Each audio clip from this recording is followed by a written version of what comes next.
to Bannockburn.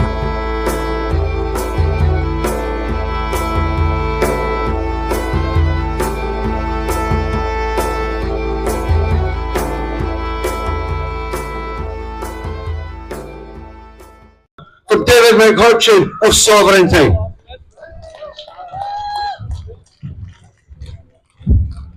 On behalf of Sovereignty, allow me first to express my appreciation to the organising committee and all those involved in facilitating today's work. And thank you for demonstrating that far from being extinguished, the cause of independence burns like a fire in the hearts of the Scottish people. Compatriots, on the 17th of February 2008, the Assembly of Kosovo unilaterally declared independence from the Republic of Serbia. The declaration began with these words: "We, the democratically elected leaders of our people, hereby declare Kosovo to be an independent and sovereign state." Now, you or I may have no strong particular feelings about Kosovan independence. You will be forgiven for not having given it much thought. But there was one actor that had given it a huge amount of thought. The British government, ex-Prime Minister Gordon Brown, the notorious secessionist that he is, counselled Serbia to accommodate the legitimate desire of the Kosovan people for independence. The day after the declaration, Britain's top diplomat in Pristina met with the President and the Prime Minister to offer his support. It took the UK all of 1 day to complete the essential processes involved in recognising Kosovo as an independent state. And the UK wasn't finished. In the years that followed, the UK would go to the International Court of Justice and argue that international law contains no prohibition against declarations of independence as such. It averred that international law condemns neither rebellion nor secession. It contended that the renunciation of sovereignty by a parent state has never been regarded as a condition for the recognition of secession. And it reminded The Hague that declarations of independence are the main means by which new states come into existence. So, if the British state holds unilateral declarations of independence in such high regard, then I ask you, my friends, who are we to disagree?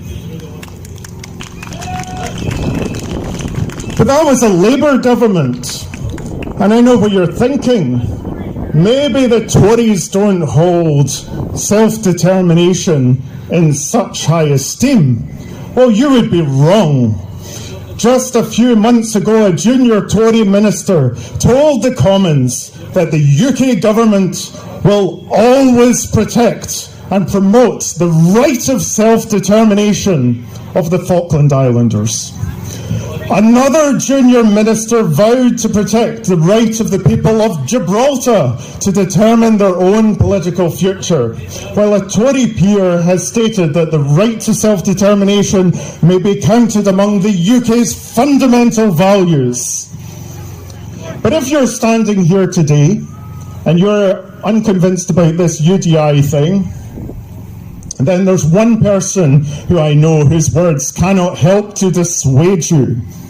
And I'm talking, of course, of Margaret Thatcher. For it was Margaret Thatcher that wrote these words: "I'm standing up for the right of self-determination.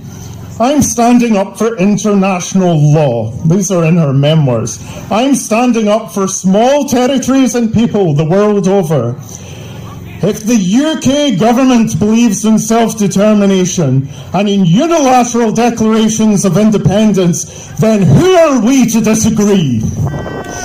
Now, we have been, as a party, as Sovereignty, we have been critical of the SNP for going cap in hand to the UK government and to the UK Supreme Court scrounging for our ancient liberties.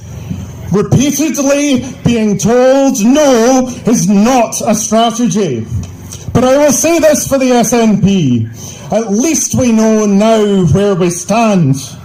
For it is now clear to all that there is no parliamentary or judicial route to independence that runs through the streets of Westminster. With the UK, we affirm that nations possess an inalienable right to self-determination. So I have one final question for you.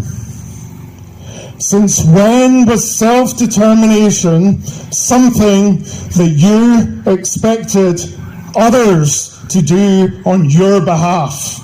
Surely the time has come for Scotland to take matters into its own hands. There is much that our forebears have done to keep Scottish culture and tradition alive in the face of beltings for speaking the Gaelic in the schools and the ethnic cleansing of the Scottish Highlands. Continue to keep our history and our heritage alive. Play your part in forming resilient Scottish neighbourhoods and homes. And if you're able, bring future generations of young Scots into the world.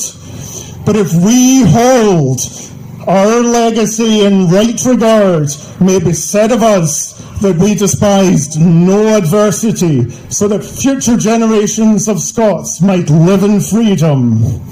Independence is the proper inheritance of a righteous people. May we be counted worthy of it.